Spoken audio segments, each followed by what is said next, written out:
At ayan na nga ang ating gagawin for today's video ay maglalaba tayo ng basahan kasama natin ang ating mga estudyante. Dahil nga madumi na itong mga basahan sa classroom ay kailangan nating linisan para sa ganun ay iwas tayo ng germs. At ayan na nga, kuskus tayo ng kuskus nitong mga pikat at walang kaarte-arte dahil tayo yung magsisimula niyan, tayo rin yung magtatapos. Sanay na akong maglaba niya, kaya naman basic na basic sa akin yan ba? O, diba? Tignan ninyo, talaga namang sineseryoso natin yung pagkukuskus ng ating mga basahan dahil napakarumi na talaga. At ayan na nga, nakuha ko lang yan sa mga divan natin na hindi pala nalalabhan na nilagay ng mga estudyante natin.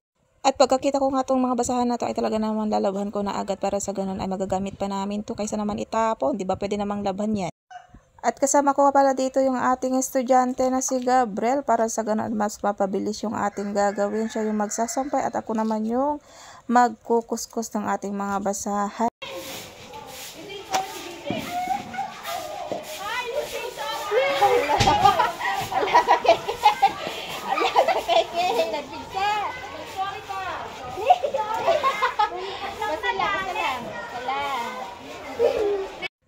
Pagkatapos nga ang aking paglalaba ay nakita ko tong mga estudyante kong naglilinis dito sa aming area. O diba ang sipag nila kasi kahit hindi mo sinasabihan na maglinis at talaga naman naglilinis sa ating mga area, lalong-lalo na dito sa classroom. Meron tayong tagalinis din at ayan na nga nakikita ninyo yung mga estudyante niyan. Sila lang naman yung madalas maglinis sa kanilang mga area. At ayan ay papakita ko sa inyo kung sino yung mga batang masisipag na yan.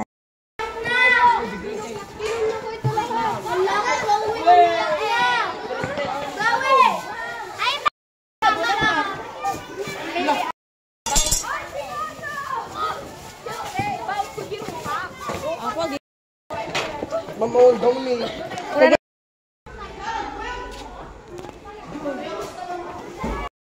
Papapawag, ginsasagan.